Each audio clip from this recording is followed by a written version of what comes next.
رمضان المبارک عظمت، حرمت، فضیلت والا مہینہ ہے۔ رمضان المبارک میں قرآن نازل ہوا اور آپ کو نبوت کی بشارت دی گئی۔ اس مہینے میں قیام اللیل، اجتماعیت، تلاوت قرآن، دعا، انفاق فی سبیل اللہ، لیلۃ القدر اور اعتکاف پا کر انسان بے پناہ ثمرات حاصل کر سکتا ہے۔ رمضان المبارک ہمارے لیے اللہ تعالیٰ کا خصوصی انعام ہے۔ یہ مہینہ نزول قرآن کا مہینہ ہے۔ اللہ تعالیٰ کی خاص رحمتوں اور برکتوں کا نزول، فراغی رزق، ایک دوسرے کی خیر خواہی اور جنت میں داخل ہونے کے لیے اور جہنم سے نجات حاصل کرنے کے لیے کی جانے والی کاوشوں کا مہینہ ہے۔ آخری کتاب و شریعت کے نزول کے ساتھ ہی اس ماہ میں حضور اکرم صلی اللہ علیہ وآلہ وسلم کو نبوت کی بشارت دی گئی۔ یہ مقدس مہینہ اپنے اندر بے پناہ محاسن و فضائل سمیٹے ہوئے ہے، جیسا کہ قیام اللیل، اجتماعیت، تلاوت قرآن، دعا، انفاق فی سبیل اللہ، لیلۃ القدر اور اعتکاف، جن کو پا کر انسان بے پناہ ثمرات حاصل کر سکتا ہے۔ رمضان المبارک ہجری قمری سال کا 9واں مہینہ ہے، جس میں صبح صادق سے غروب آفتاب تک چند اموار سے قربت خدا کی نیت سے پرہیز کیا جاتا ہے، مثلاً کھانا پینا اور بعض دوسرے مباح کام ترک کر دیے جاتے ہیں۔ شرعی زبان میں اس ترک کا نام روزہ ہے، جو اسلام کی ایک اہم ترین عبادت ہے۔ رمضان عربی کا لفظ ہے جس کا اردو میں معنی شدت، حرارت ہے، یعنی اس ماہ میں اللہ تعالیٰ روزے کی برکت اور اپنی رحمت کے ذریعے اہل ایمان کے گناہوں کو جلا دیتے ہیں اور ان کی بخشش فرما دیتے ہیں۔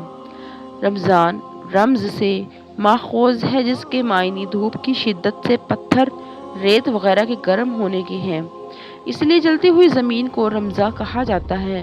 اور جب پہلی دفعہ روزے واجب ہوئے تو ماہ مبارک رمضان سخت گرمیوں کے ایام میں پڑا تھا۔ جب روزوں کی وجہ سے گرمیوں کا احساس بڑھا تو اس مہینے کا نام رمضان پڑ گیا۔ رمضان المبارک کی آمد ہے، گویا یہ مہینہ نیکیوں اور اطاعت کے لیے موسم بہار کی طرح ہے۔ اس لیے رمضان المبارک سال بھر کے اسلامی مہینوں میں سب سے زیادہ عظمتوں، فضیلتوں اور برکتوں والا مہینہ ہے۔ رمضان کا روزہ فرض اور تراویح نفل سنت مؤکدہ ہیں۔ اس ماہ میں اللہ تعالیٰ اہل ایمان کو اپنی رضا، محبت و عطا اور اپنی ضمانت و الفت اور اپنے نوارات سے نوازتا ہے۔ اس مہینے میں ہر نیک عمل کا اجر و ثواب کئی گنا بڑھا دیا جاتا ہے۔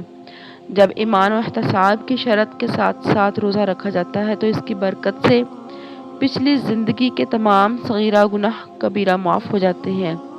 اس ماہ میں ایک نیکی فرض کے برابر اور فرض 70 فرائض کے برابر ہو جاتا ہے۔ ایک رات جسے شب قدر کہا جاتا ہے، وہ 1000 مہینوں سے افضل قرار دی گئی ہے۔ یہ صبر کا مہینہ ہے اور صبر کا بدلہ جنت ہے۔ یہ ہمدردی اور خیر خواہی کا مہینہ ہے۔ اس میں مومن کا رزق بڑھا دیا جاتا ہے۔ اس ماہ میں 3 عشرے ہوتے ہیں۔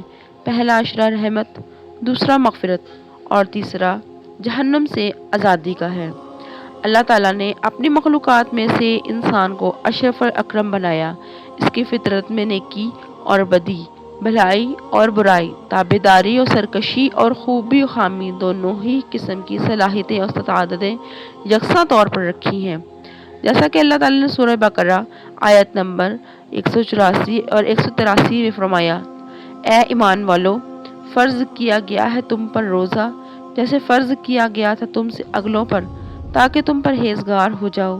چند روز ہیں گنتی کے، یہی تقویٰ پرہیزگاری کے، جو روزے کا اصل مقصد ہے۔ تقوی کا معنی ہے نفس کو برائیوں سے روکنا۔ حضور اکرم صلی اللہ علیہ وآلہ وسلم نے فرمایا: لِكُلِّ شَيْءٍ زَكَاةٌ وَالْبَدَنِ صِيَامٌ، ہر چیز کی زکوٰۃ ہے اور انسانوں کے بدن کی زکوٰۃ روزہ ہے۔ آپ نے فرمایا: میں نے دنیا میں سے 3 چیزوں سے محبت کرتا ہوں: موسم گرما کا روزہ، راہ خدا میں تلوار چلانا اور مہمان کا احترام کرنا۔ ایک صحابی نے رسول کریم صلی اللہ علیہ وآلہ وسلم سے عرض کیا: اے اللہ کے رسول، مجھے کسی ایسے عمل کا حکم دیجیے جس سے اللہ تعالیٰ مجھ سے نفع دے۔ آپ نے ارشاد فرمایا: روزہ رکھا کرو، اس کے مثل اور کوئی عمل نہیں ہے۔ قرآن و حدیث کی روشنی میں روزے کی فرضیت اور فضیلت۔ قرآن و حکیم میں روزے کی فرضیت کے بارے میں اللہ تعالیٰ نے ارشاد فرمایا، یا ایہا الذین آمنوا کتب علیکم الصیام کما کتب علی الذین من قبلکم لعلکم تتقون۔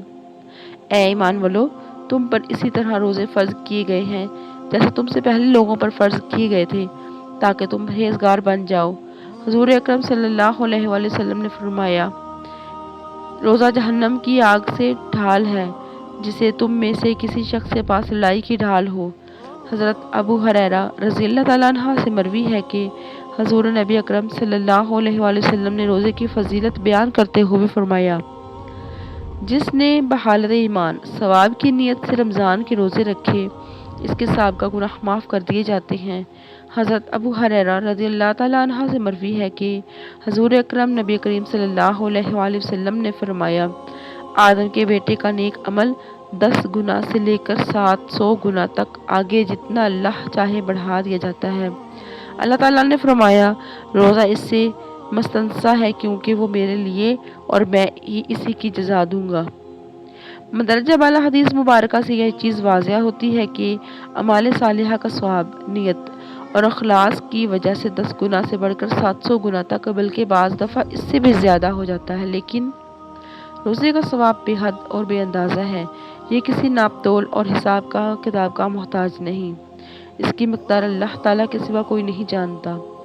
روزے کی اس قدر و فضیلت کے درج ذیل اسباب ہیں۔ روزہ لوگوں سے پوشیدہ ہوتا ہے، اسے اللہ کے سوا کوئی نہیں جان سکتا، جبکہ دوسری عبادتوں کا حال دوسرے لوگوں کو معلوم ہو سکتا ہے۔ اس لحاظ سے روزہ خالص اللہ تعالیٰ کے لیے ہی ہے۔ روزے میں نفس کشی، مشقت اور جسم کو صبر و برداشت کی بھٹی سے گزرنا پڑتا ہے۔ اس میں بھوک، پیاس اور دیگر خواہشات نفسانی پر صبر کرنا پڑتا ہے، جبکہ دوسری عبادتوں میں اس قدر مشقت اور نفس کشی نہیں ہے۔ روزوں میں ریاکاری کا عمل دخل نہیں ہوتا، جبکہ دوسری ظاہری عبادت مثلا نماز، حج، زکوٰۃ وغیرہ میں ریاکاری کا شائبہ ہو سکتا ہے۔ کھانے پینے سے سخنا روزہ دار کو اللہ تعالیٰ کے قریب کر دیتا ہے۔ روزے کے ثواب کا علم اللہ تعالیٰ کے سوا کسی کو نہیں، جبکہ باقی عبادات کے ثواب کو اللہ تعالیٰ نے مخلوق پر ظاہر کر دیا۔ روزہ ایسی عبادت ہے جسے اللہ کے سوا کوئی نہیں جان سکتا، حتیٰ کہ فرشتے بھی معلوم نہیں کر سکتے۔ جزائے صبر کی کوئی حد نہیں، اسی لیے رمضان کے روزوں کی جزا کو بے حد قرار دیتے ہوئے اللہ تعالیٰ نے اس کو اپنی طرف منسوب کیا ہے کہ اس کی جزا میں ہوں۔ حضور اکرم صلی اللہ علیہ وآلہ وسلم چند باتوں کا اہتمام کیا کرتے تھے اور امت کو بھی ان کی تعلیم دیا کرتے تھے۔ آپ شعبان کی تاریخوں میں جس قدر نگہداشت فرماتے اتنا دوسرے مہینوں میں نہیں فرماتے۔ آپ نے ارشاد فرمایا، رمضان کی خاطر شعبان کے چاند کا اہتمام کیا کرو۔ آپ نے سحری کھانے کا حکم فرمایا، سحری کھایا کرو کیونکہ سحری کھانے میں برکت ہے، اور فرمایا ہمارے اور اہل کتاب کے روزے کے درمیان سحری کھانے کا فرق ہے، یعنی اہل کتاب کو سو جانے کے بعد کھانا پینا ممنوع تھا۔ آپ نے ارشاد فرمایا کہ لوگ ہمیشہ خیر پر رہیں گے جب تک کہ غروب آفتاب کے بعد افطار میں جلدی کرتے رہیں گے۔ رمضان میں ذکر کرنے والا بخشا جاتا ہے اور اس ماہ میں مانگنے والا مراد نہیں رہتا۔ روزے دار کی روزہ ایک دعا قبول ہوتی ہے۔ رمضان میں روزانہ بہت سے لوگ آزاد دوزخ سے کیے جاتے ہیں۔ حضور اکرم صلی اللہ علیہ وآلہ وسلم رمضان کے آخری عشرے میں خود بھی شب بیدار رہتے اور اپنے گھر والوں کو بھی بیدار رکھتے۔ آپ نے فرمایا، شب قدر کو رمضان کے آخری عشرے میں تلاش کرو۔ لیلۃ القدر آتی ہے تو جبرائیل علیہ السلام فرشتوں کے ساتھ نازل ہوتے ہیں اور ہر بندہ جو کھڑا یا بیٹھا اللہ تعالیٰ کا ذکر کر رہا ہوتا ہے، تلاوت، تسبیح، تحلیل اور نوافل الغرض کسی طریقے سے ذکر و عبادت میں مشغول ہو، اس کے لیے دعائے رحمت کرتے ہیں۔ اگر کسی نے بغیر عذر و بیماری کے رمضان کا ایک روزہ چھوڑ دیا، خواہ وہ ساری زندگی روزہ رکھتا رہے، اس کی تلافی نہیں کر سکتا۔ روزے کی حالت میں ہو باتوں میں مثلا غیبت، بہتان، گالی گلوچ، لعن طعن، غلط بیانی، تمام گناہوں سے پرہیز کیا جائے، ورنہ سوائے بھوکا پیاسا رہنے کے کچھ حاصل نہ ہوگا۔ اگر کوئی دوسرا آ کر ناشائستہ بات کرے تو یہ کہہ دے کہ میں روزے سے ہوں، کیونکہ روزہ ڈھال ہے۔ طبی لحاظ سے بھی روزوں کے بے شمار فوائد ہیں۔ روزہ رکھنے سے معدے کی تکلیف اور اس کی بیماریاں ٹھیک ہو جاتی ہیں اور نظام ہضم بہتر ہو جاتا ہے۔ روزہ شوگر لیول، کولیسٹرول اور بلڈ پریشر میں اعتدال لاتا ہے۔ روزے کے دوران خون کی مقدار میں کمی واقع ہوتی ہے اور اس کی وجہ سے دل کو انتہائی فائدہ مند آرام پہنچتا ہے۔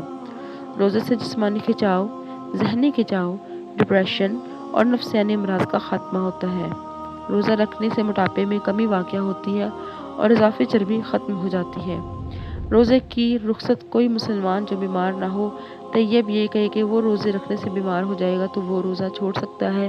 حاملہ یا دودھ پلانے والی کو اجازت ہے یا اس کے بیمار ہو جانے کا اندیشہ ہو تو اس کو بھی اجازت ہے۔ جس مسافر نے قبل سفر شروع کیا اور اس کو روزہ چھوڑنے کی اجازت ہے، لیکن جس نے فجر کے بعد سفر کیا اس کو دن کا روزہ چھوڑنے کی اجازت نہیں۔ رمضان المبارک کا مقدس مہینہ ساری دنیا کے مسلمانوں کے ذکر و فکر، تسبیح و تحلیل، کثیر و تلاوت اور نوافل اور صدقہ خیرات کا باعث بنتا ہے۔ اس مہینے کو پاک دنیا کا ہر مسلمان اپنے اپنے ایمان اور تقویٰ کے مطابق حصہ لے کر اپنے جسم و روح کے لیے تقویت کا سامان فراہم کرتا ہے۔ جس نے اس ماہ میں اپنے ماتحتوں کے کام میں تخفیف کی تو اللہ تعالیٰ اس کے بدلے اس کی مغفرت اور اسے جہنم سے آزادی کا پروانہ دیں گے۔ پورا سال جنت کو رمضان المبارک کے لیے آراستہ کیا جاتا ہے۔ ایک نیکی کا ثواب 10 سے لے کر 700 گنا تک بڑھا دیا جاتا ہے، مگر روزہ اس سے مستثنی ہے۔ اللہ تعالیٰ کا ارشاد ہے، روزہ صرف میرے لیے ہے اور اس کا اجر میں خود دوں گا۔ معدے کے خالی ہونے کی وجہ سے روزہ دار کے منہ سے کی بدبو اللہ تعالیٰ کے نزدیک مشک سے زیادہ خوشبودار۔ یہ مہینہ گویا ایمان و ایمال کو تازہ کرتا ہے۔ روزہ اور قرآن کریم دونوں بندے کی شفاعت کریں گے، بندے کے حق میں دونوں کی شفاعت قبول کی جائے گی۔ رمضان المبارک ہمارے لیے اللہ تعالیٰ کا خصوصی نام ہے۔ یہ مہینہ نزول و قرآن کا مہینہ ہے، اللہ تعالیٰ کی خاص رحمتوں اور برکتوں کا نزول، فراغی رزق اور ایک دوسرے کی خیر خواہی اور جنت میں داخل ہونے کے لیے اور جہنم سے نجات حاصل کرنے کے لیے کی جانے والی کاوشوں کا مہینہ ہے۔ آخری کتاب اور شریعت کے نزول کے ساتھ ہی اس ماہ میں حضور اکرم صلی اللہ علیہ وآلہ وسلم کو نبوت کی بشارت دی گئی۔ یہ مقدس مہینہ اپنے اندر بے پناہ محاسن و فضائل سمیٹے ہوئے ہے، جیسا کہ قیام اللیل، اجتماعیت، تلاوت قرآن، دعا، انفاق، لیلۃ القدر اور اعتکاف، جن کو پا کر انسان بے پناہ ثمرات حاصل کر سکتا ہے۔